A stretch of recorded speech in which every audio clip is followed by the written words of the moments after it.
They may do something and it may trigger something your mother or father did. And so you immediately are back in the past, but that has nothing to do with them. That's your issue that you need to work on.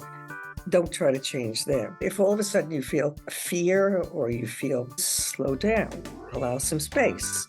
If you really get triggered, excuse yourself and go to the restroom. This is episode number 572 with Dr. Mary J. Giuffra.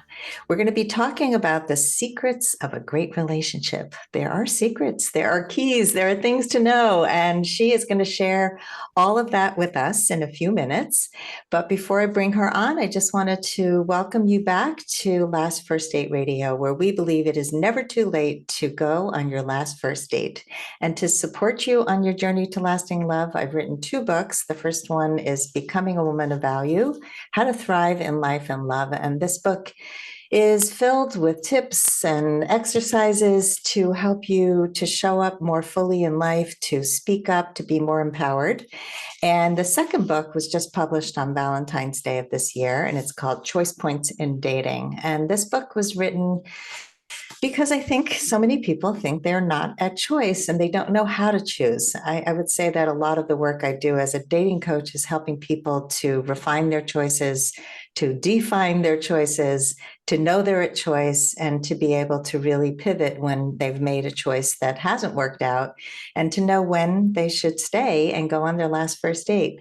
And so both of these books are available on Kindle and paperback on Amazon. This week's tip on becoming a woman of value is step number 11, which is don't be a people pleaser. I would say that that is one of the number one things that really sabotages our own lives and the relationships that we have when we give up what we need to try and make somebody else happy. And this is where boundaries come in place. This is where healthy communication comes into play. And so I encourage you that if you just have that auto yes and you always want to say yes to people and you just want to make people happy, just take that pause and ask yourself, is this really something I want to do? And it can be foreign to do that, but really, if you make it a practice, it will help you so much in all of your relationships. And before I bring Dr. Mary on, I want to have you join my Facebook group. It's called Your Last First Date. It is a fabulous group for women over 40 who are looking for lasting love, a positive place of support. This is not your typical group. It is curated, it is moderated, and it is called Your Last First Date. So join us there. And now for my guest. Dr. Mary J. Giuffra has been counseling couples and families for over 40 years.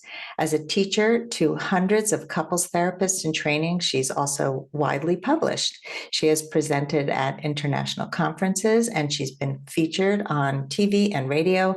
She's served on the boards of professional journals, hospitals, and community health agencies. She's a family consultant to schools, colleges, and universities, and she served as the vice president to her local school board. She believes that any interaction in any relationship is an opportunity for change and a chance to make the world a better place. And I couldn't agree more. Welcome to the podcast, Mary. Nice to be here, Sandy. You're a busy lady.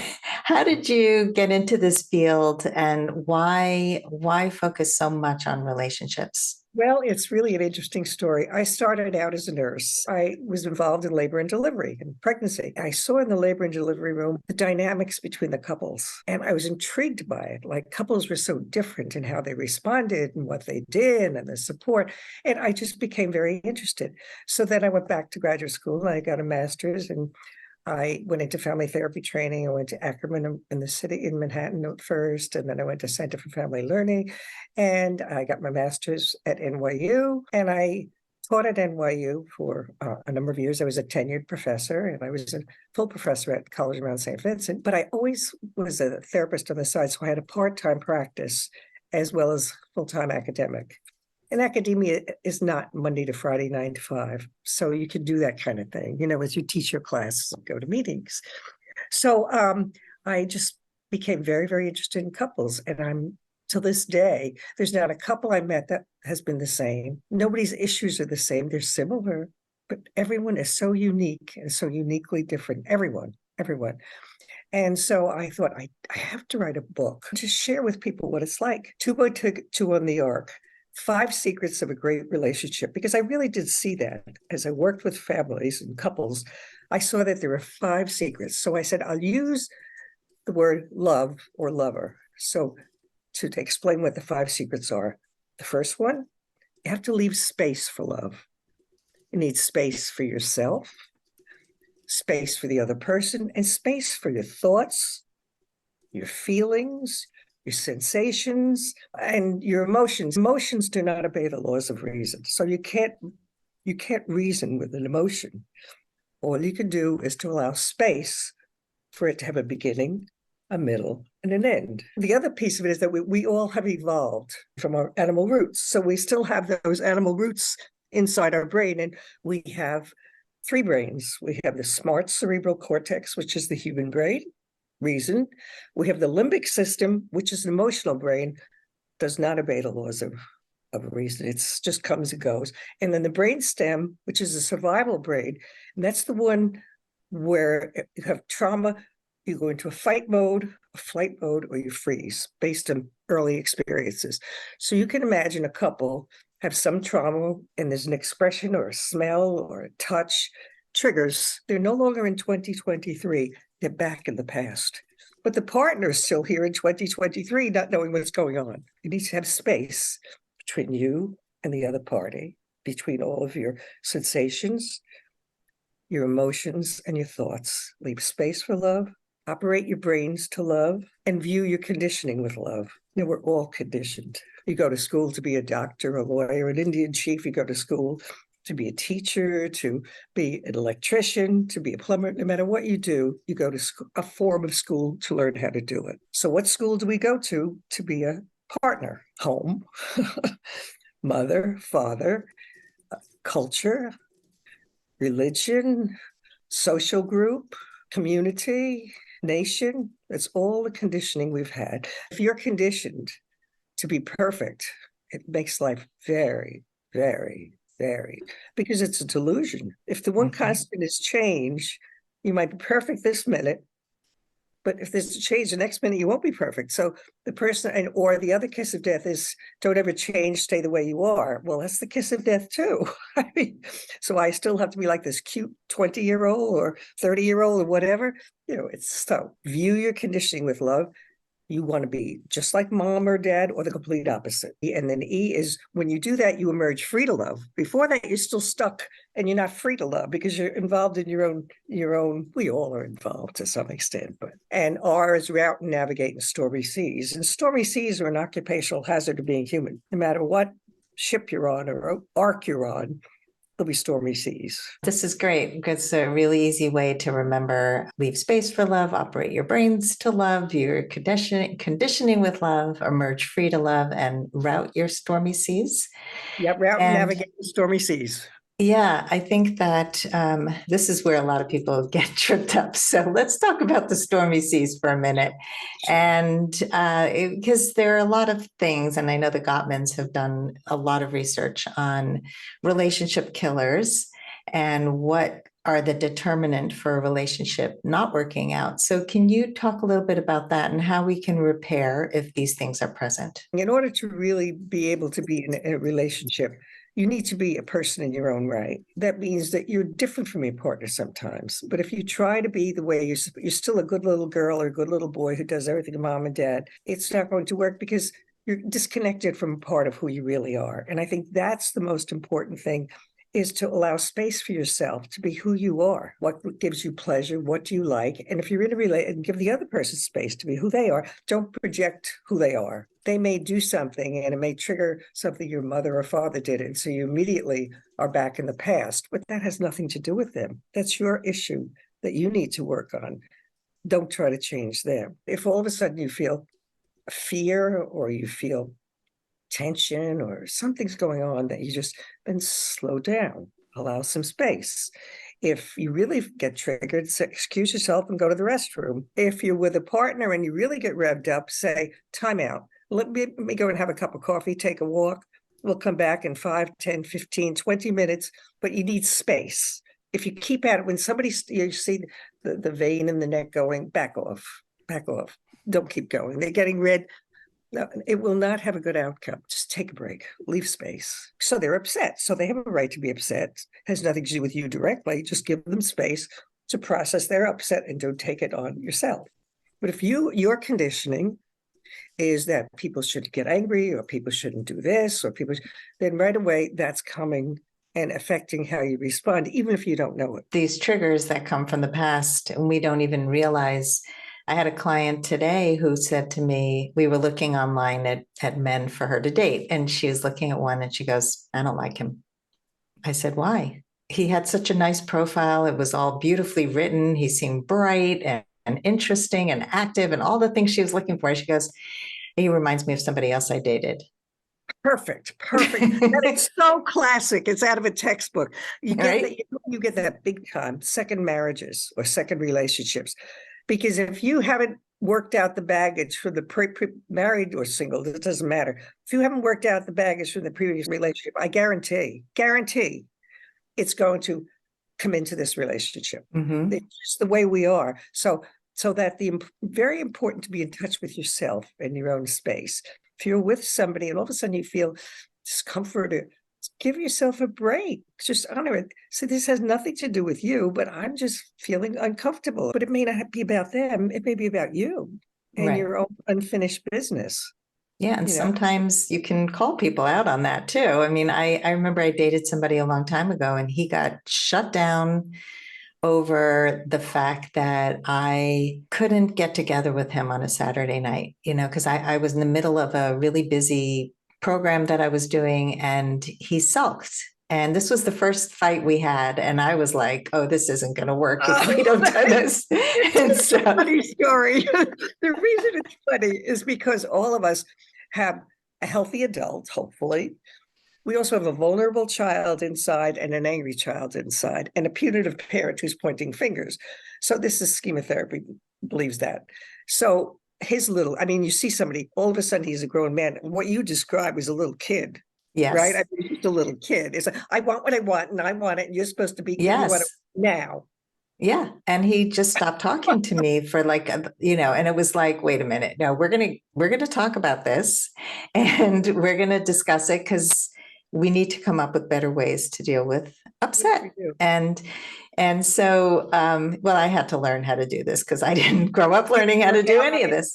Did you have a relationship with him? Did it work out? I did. We had about a 3 or 4 month relationship, but he actually was a therapist. He was a school psychologist and he was in therapy for parts therapy. And so he understood the little child in him and he understood all those parts, but he wasn't able to really heal. And so he really was like a child. You do see how people deal with conflict. But I wanted to ask you, because this is something that comes up a lot for my clients, where all of a sudden somebody will say, I need space. I helped her to work through her triggers and her anger and her communication, but he was so afraid of his anger that he would just walk away and not tell her when he was coming back. Like he would leave to protect her, but she would feel abandoned. And so she had to learn to speak up and say, hey, I need you to tell me when you're coming back. Like, it's okay for you to take a walk. It's okay for you to take a half an hour for yourself, but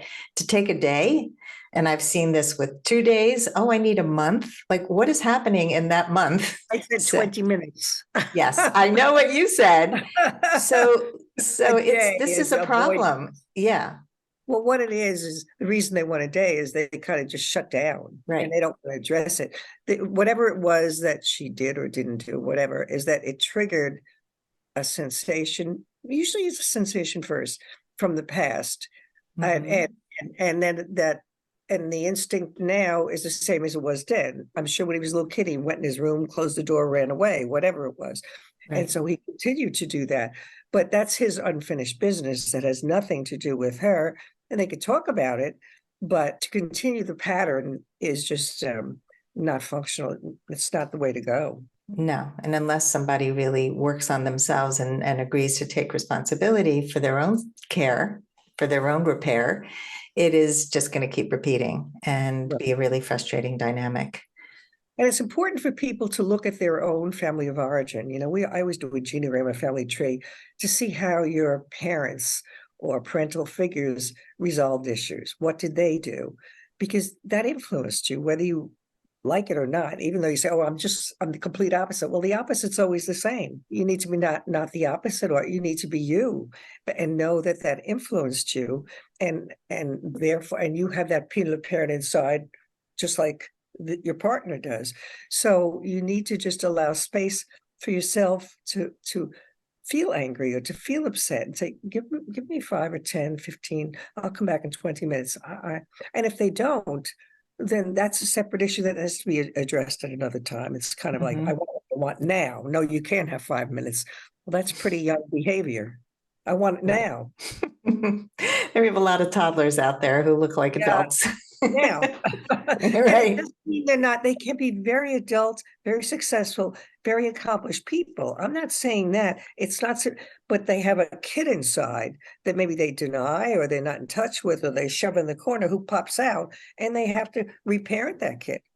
That's right. Especially when it comes to our deepest relationships, where all the vulnerability comes out, and the most scary mirror of everything that we ever tried not to deal with comes up. And when you work on it, it's a really beautiful thing, but you have to be willing to be brave enough to look at yourself and look at your partner and work through these things. Relationships are nature's seduction to help us to grow, because you can be who you want to be in relationships, at work, all over.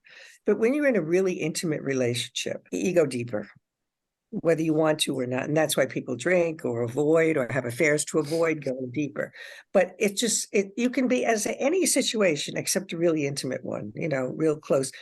It just gets you in touch with those unexplored or unfinished parts of yourself, and that little kid and that punitive parent and the angry kid. And we all have them. Nobody's immune.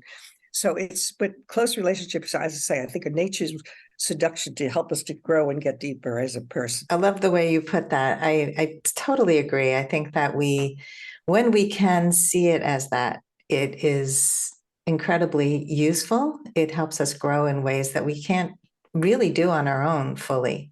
I think what people think is, I should come to a relationship all fully fixed, fully healed, and you do the rest of your healing with a good partner who's going to support you in your healing, right? Exactly. Or even I call it almost like exploring and expanding and finding more of who you really are and your own truth, rather than a reaction to somebody else's truth. Do you know what I mean? Who are you? It just gives you a chance to get deeper into how your reaction to someone. Well, you can keep things kind of superficial in many relationships, but when it really gets intimate, things I don't want to look at, I don't even know, and it's a little scary. So I need a break for a second to just help me to get back and bravely look at it. But it's really important to try to ground it. It's kind of like if you have a electrical wire and there's shorts in it, and if intense energy or intense charge goes through it, you short all over the place. But if you wrap those up, they won't. Do you know what I mean? It's the same thing with us. It's our bodies that are kind of the wires that the electricity goes through, so to speak. And so we have all these shorts and if it's really traumatic and dramatic, the circuit breaker goes off and you go into a freeze. Slower is faster and less is more with trauma. I'm a trauma specialist too. So and trauma with a little T and a big T. I didn't get something, could be a little trauma for me that I really wanted as a kid. Do you know what I mean? So trauma doesn't have to be an automobile accident. It can be many just little hurtful things. You don't take the whole thing all at once. You take, a little bit, breathe, feel it in your body. Where do you feel that in your body? I feel my arms. What if my arms would like to just go out? What do they'd like to punch? Okay, they'd like to punch. So I'd like to invite you to do that really slowly and really mindfully. Like the animal in the wild, this is the animal brains. If another animal's after you, fight back. And then if they come after you, run. And then if they keep coming after you, you fall down. And then you kind of play dead. And so if the other animal thinks you're dead, they'll let you go and you're in luck. It's the same thing with us. Yeah, that's a good way to put it. And I like the slowing down to go fast. I talk about that in relationships when people come to me and they've got a lot of past trauma and they've got stuff to work through, as we all do. they say, well, I want to date. And I go, well, let's just slow it down. Let's talk about the patterns of your past. Let's talk about the ways that we need to work here in order to have a better relationship the next time. And it can last a few months of this work. And then all of a sudden they're ready. All their relationships in their lives have changed already. It's not even they've gotten themselves ready by doing the work. And then it's like, bam, like they met the person, they have a felt sense in their body that this is the right person, and they know how to communicate, they know how to show up authentically. But you really have to slow it down. You can't skip the steps. And especially with trauma. I mean, that trauma reaction, that reactivity that happens when you have those past triggers from the trauma. And I think what you said also is such an important thing to highlight about the little t and the big T, because I think people think of trauma as rape and big things. And then trauma can be moving a lot. Trauma can be having a large family and not being noticed or having your feelings heard. Trauma can be switching schools often. Trauma can be a teacher embarrassing you in front of your friends. Mm-hmm. It can be big. Trauma can be your parents embarrassing you in front of friends. You know what I mean? It doesn't have to be big, but when you think of a little kid, it's, the trauma happened when you were a little child. It's very different. Until 3 or so, most of our relating is sensory. So if most of our relating is sensory, then many times you just get a sensation and then react. And it may be, pre-verbal, for heaven's sakes. Do you know what I mean? Like when you're alone and for long periods of time and you're frightened and somebody leaves you, you may be back there. So you're 35 or 40 here, but you may be 2 in this reaction. I'm not saying you're being 2, but I'm saying the 2-year-old is out. And you need to know that this is my 2-year-old. I'm here for you now. I'm not going to leave you. Doesn't matter about him. I'm here. So you can parent and nurture that little child. You don't need him to do it. And say, no, you are first, he's second. I'm never going to abandon you as much as I can. I'm going to be here for you. And I think people don't realize the power of reparenting yourself. And, there's so much of the I don't have a choice, which is in my book. I grew up this way. I didn't have a choice. I was raised by crazy parents. My parents weren't healthy. So of course I'm going to have failed relationships. Well, no, I mean, you can heal that, and you don't have to continue the legacy of dysfunction and abuse or whatever it is that you grew up with. And your parents aren't here anymore. You're the one who's with that child 24/7 now, not your parents. Mm-hmm. Your parents haven't been around for a lot of years. So, but now are you protecting the child? When people do things, do you shut down? Or do you shame the child, or do you parent the child? Like, in other words, it's now you're the one that needs to parent the child. Nobody else is going to do it. I mean, a nice partner will help from time to time, but you know what I mean. We parent ourselves the way we were parented. We parent our children differently, but we parent ourselves the way we were parented. Oh, what's wrong with you? Shaming, or do you know what I mean? Or, oh, leave me alone. Or, all of those things we do to ourselves. Right. And we're not even aware most of the time. Exactly. Yeah. The shame comes up so much in my coaching. It's like, I'm ashamed that this happened to me. I'm ashamed that he left me. I don't know how I can tell my friends. What are they going to think of me? There's no shame in being single. There's no shame in breakups. There's no shame in any of those things unless you give it that shame, unless you bring that. Yes. They've internalized their parents that they may not like very much. Let's take a quick break to hear from our sponsors. This episode is brought to you by Amazon Music Unlimited. You can listen to over 70 million songs and thousands of playlists and stations. Plus, you can now stream your favorite podcasts like Last First Date Radio. You can listen to any song, anytime, anywhere, on any of your devices. Get Amazon Music Unlimited for free for 30 days. Just head on over to getamazonmusic.com/last1st date to learn more and claim this offer. The self-care piece is so important, the being able to self-regulate, being able to say, I don't have the bandwidth. I have a friend who meditates every day. And when I would get together with her, she'd say at 3:00, I have to meditate. So wherever we are, I'm going to find a spot. Great. Thank you for letting me know. Really? And she would just stop and meditate for like 15 minutes? Or Yep, Wow. she would find a place where we would be walking in Manhattan and she'd go, I think the library's open. I'm going to go in, and she'd like put her timer on her phone and she'd meditate. That's so touching. That really touches my heart. It's very Mm, beautiful. It's so beautiful. And I'm thinking of like with a child that, when a child's getting overwrought, you say, oh, we're going to go home and rest now. You know that they're overwrought. They've had enough. It's like a good parenting. So it's such a sweet thing to do to herself. I mm, love that. mhm, I really love mm. it. And to allow all feelings and to work through feelings. I mean, most of us grew up without having feelings acknowledged. We had no idea what we wanted, what we needed, how we felt. And being able to do that as an adult is such a beautiful practice. And being able to communicate that to a partner is incredible. I have something called an operating manual that I give to clients, and I have them fill it out. It's all about the ways they operate best. And I say to them, when you get into a relationship, I want you to be able to communicate. I'm an introvert and I need space to recharge. I need to eat this kind of food. I get this amount of sleep a night, like we need to be able to Well, say these this is things. who I am. I don't have to be anything else to make you feel good. This is who I am. It's not right, not wrong. It's not good. It's not bad. It's just who I am. And Mhm. it's nothing to do with you. Right. And you may want me to be different another time, and that's okay. And I'll give you space to want me to be different, but this is how I am. Yeah. And And who are they you? can both, and they can both coexist. Exactly. Right. We So we need to learn about each other because nobody knows until we have to figure it out for ourselves and then communicate that and then have the other person communicate, well, what do you need? Okay. I mean, this is how I design relationships with clients. What do I need from you? What do you need from me? Here's how I'll show up for you. How will you show up for me? We do that before we start a program because I want to establish the ground rules because it's safer. that's exactly it. And if you know what the ground rules are, you feel safe. If I do that, it's not okay. I have a choice. I don't have to do it.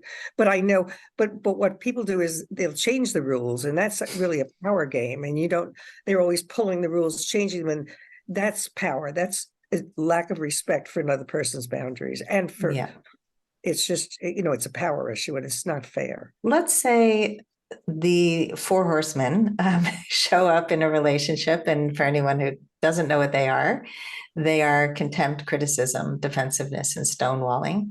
And when people argue in this way, it's basically, I'm right and you're wrong, I shut you out. It doesn't allow for connection. So if these things show up, how can people repair? Okay, let's take them one by one. Contempt. Contempt is you're less than. That's not acceptable. Right off the bat, when somebody does that, how do you feel? You need to say time out. When you said that, that didn't feel good. Or if it's really contemptuous, that's not okay. I mean, you need to not participate in it and being the recipient of that. Because contempt is they're not present. What are you Mhm. feeling? What are you thinking? I don't want to hear what your judgment is. When I work with a couple and somebody all of a sudden they're having a discussion, someone starts saying something contemptuous, I'll stop and say, Charlie, what just happened? What's going on with you? You were having this discussion, all of a sudden you lashed out. So I'm curious what was going on inside you before that happened. Something happened. He got triggered and he avoided his own feelings and judged her, or vice versa, or she judged him. But that's what is you never participate in contempt. And if it's a pattern, you know, you either get a lot some therapy for it or leave the relationship. Okay, so we have contempt. What about criticism? Criticism, okay. So we're in a relationship, and rather than me sharing what I'm feeling, what I'm sensing, what I'm thinking, I'm focusing on you, leaving my own space and invading your space. That's not okay. So therefore, I want to go back and ask, what's going on with you that you started throwing a hardball at me? I'm wondering what happened just before. What were you hurt? Did something happen? And because something triggered that reaction. And so what you want to do is explore what triggered it. Well, when you raised your voice, or when you looked that way, or when you said you wouldn't be available, I really got okay. So you got angry. All right. So I hear that. That's okay. So you were angry. And as a therapist, what I would say is Does that happen often when people can't do what you want? Well, I wonder what that's about. And was the earliest time you felt that? Do you know what I mean? It would take you to where it really began. But it's not about the present. It's never about you. It's always about the other person. Right. Contempt criticism was not about you. Or maybe I have different values from you. Well, are we allowed to have different values? So you don't like this and I like this. Can they coexist? Or do I have to change my values to meet yours? And that's Right. all part of the discussion. Yep. And then stonewalling. I mean, stonewalling is that like it's like to your no, I won't talk to you. I'm no, I won't go. No. Well, that's pretty young behavior. I wouldn't participate in it. I wouldn't get upset. I'd say, hey, what just happened? We were having a nice discussion, and all of a sudden you shut me down. What happened? I triggered you or something. Did I say something that bothered you? Or, what happened when I said, let's meet tomorrow? You went like that. So let's talk about that. Yeah. So you invite the conversation to come back instead of just the wall that came up and blocked the Yeah, I conversation. wouldn't judge the wall. I would want to know what was behind the wall. The wall was a protection. It was like, oh my God, I feel rain. I'm gonna put my raincoat on quick.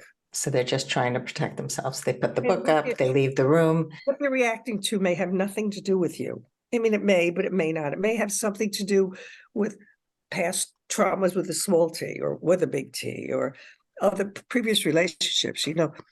The previous relationships really get mixed up in the next ones unless you work them out. Like, in other words, when you end a relationship, it's not enough to get a divorce and move on.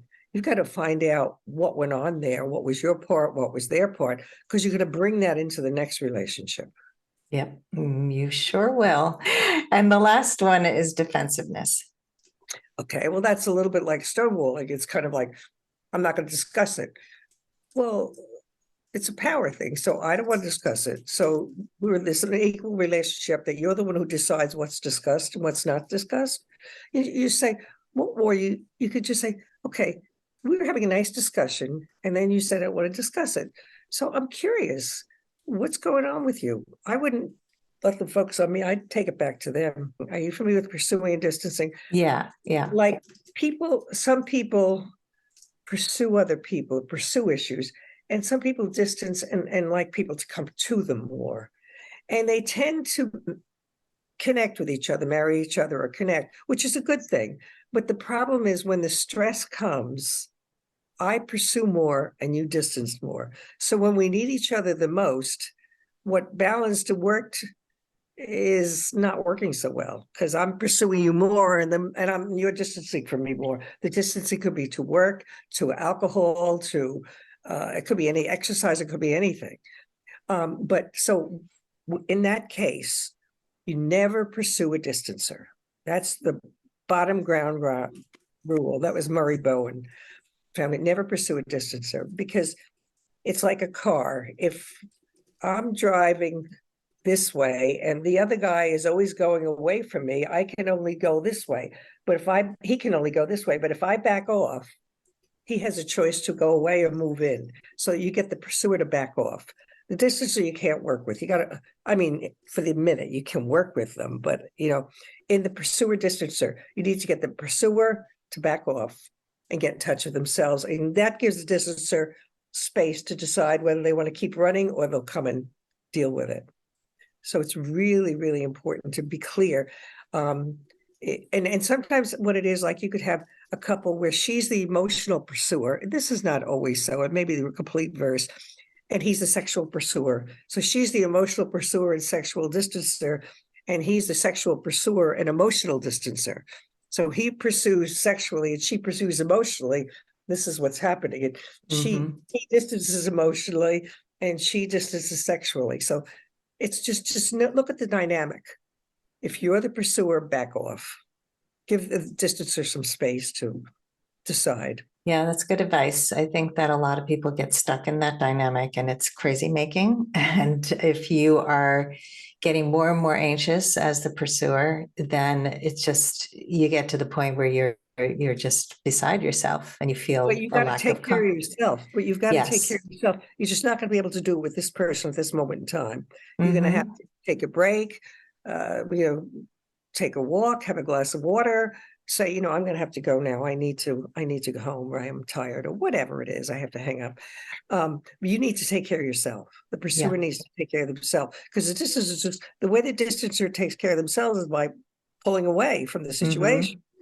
And so it's the pursuer who has in some ways, the power, but you need to back off and take care of yourself.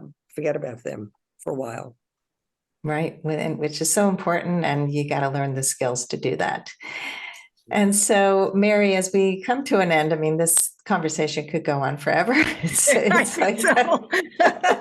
We both know that. Yes, it's such important information, and you can't talk about it enough. Just knowing these keys to what makes it successful, what drives people apart, how you can repair. Those are really such important parts of healthy relationships. Yes. And for anybody who wants to go on their last first date, what are your final words of advice? Wow. I think the most important thing is to allow space for yourself, allow space for you to be who you are, and allow them space. And lower your expectations. Tom Fogarty, who is one of my mentors, he's a psychiatrist, cute guy, family system guy. He's always saying, the closer you are with people, lower your expectations more and more and more. The people you really get closest with, lower your expectations to zero, because when we close, we start upping up the expectations, and you need to. Well, I mean expectations and taking care of yourself. I'm not talking about that. I'm talking about expectations of another person. Lower them to zero and be curious about what happens. You can make choices, but be curious. So lower your expectations. Try to stay in the present. One way to do that is if you start getting activated or upset or stressed, or allow yourself to scan the room, let your eyes scan the room, let your eyes do it, and let them rest on something. You can even try it. Just scan the room, let your eyes rest on something. What that does is it calms you right down and gets you into your own body. And that's home. You need to know that home is your body, and other people can bring pleasure to you, and so you need to take good care of that person and that body, and they're not more important than you.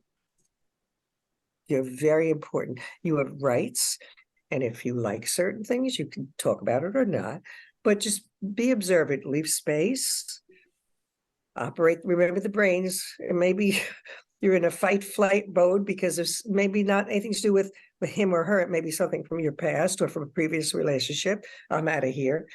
Or nobody talks to me like that. So it's leave space, operate your brains, and look at your parents and think about how did they operate, and how did that affect you, and how does that affect how you know what I mean? So you're more informed to be in the relationship. Like before you have a career, you go to school, you learn what to do, you learn how to handle it. And the only place we went was home or the movies. And the movies are the kiss of death. So many love songs. Don't ever change. Stay the way you are. If you find the right person, you live happily ever after. Baloney. No. Come on. It's about growth and change. There's no such thing as a right person. I mean, somebody who's the wrong person, but right person, you can get along with many, many, many people if you learn how to work on yourself. And romance, and it's fun, it's exciting, but you really need to work on your part of the relationship. And if they can't move, then you have a choice. Yeah. So, that's why I say with the book, leave space for love, operate your brains to love, view your conditioning with love, and emerge free to love. And don't expect you'll live happily ever after. Know how to repair. I mean, stuff happens. People are in bad moods, bad days, things happen, Yeah. But if you have know this is home, and take care of yourself, and lower your expectations of people you're closest with, and be curious instead of judgmental. Curiosity is fun. It's new. It's different. Yeah. I always say come in as if somebody's on a different planet and foreign being, like you're just curious to find out everything. I had a client who was going on to a first date, and she had some backstory on him from some friends of his, but she wasn't sure what was true or not. And so it was like, I don't know, there might have been infidelity in his marriage. There might have been this, and the wife left, and this one went here, and this one went there. And I'm like, she goes, And she's like building a story already. She hasn't even met this person. I said, take it all out of your brain. Just be present. Be curious about who he is today. See if you're having fun. See how your body feels during the date. See how your body feels after the date. We come in with these expectations. They have to be 6'4" and successful and all these things that have nothing to do with how they are in relationship. These are not relationship skills. These are external traits that have to do with our conditioning and what society thinks is beautiful and what the movies say. And if you want to really have a healthy relationship, listen to Dr. Mary. She knows what she's talking about. Well, it's cute. I'll tell you with my own husband, they're really very sweet. I met him at a party with my bike, and we went on one date, and we were walking down the street eating an ice cream cone. And I just was walking next to him. And I thought, I'd like to marry somebody like that. It was not sexual. It was a comfort level. It was like a physical comfort level that was there until the day he died. We had our, this and that. But I remember what I thought. I didn't say I'd like to marry him. I just said I'd like to marry somebody like that, because there was something that I felt, and it was not sexual. It was like a comfort or something. Yeah. That you need to pay attention to when you're with somebody. How does it feel? If you feel fearful, if you're always trying to please, then you need to look at that. Yeah, exactly. I mean, one of my clients said it beautifully. She found love really for the first time in her life, and she was just turning 50. And she said, he keeps my heart safe. Oh, I love it. Oh, I love it. That's exactly what I mean. It says it all. You don't need to say anything.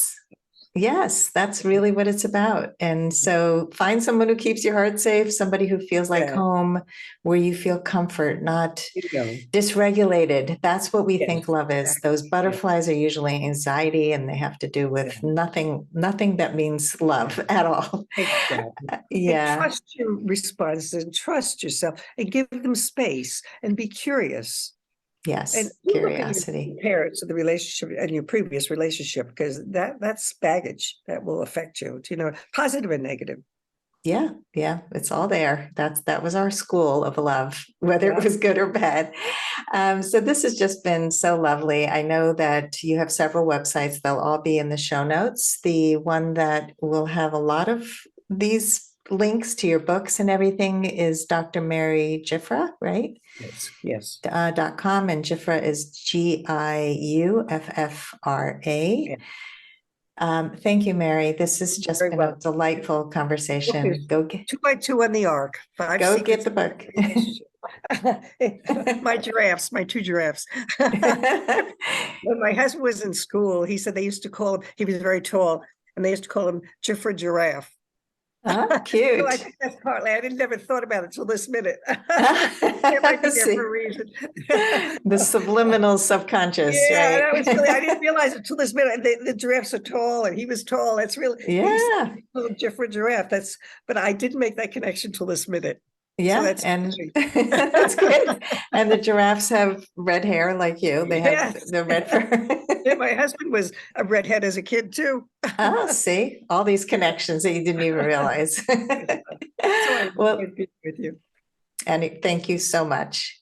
And thanks everybody for listening. If you love our show, please rate and review us on Apple Podcasts and follow the show. Tell your friends. And as always, here's to your last first date. If you are ready to get unstuck, gain new tools, become more empowered, and finally find your last first date, I'd love to talk to you. Fill out an application to be considered for a complimentary half-hour love breakthrough session at lastfirstdate.com/application.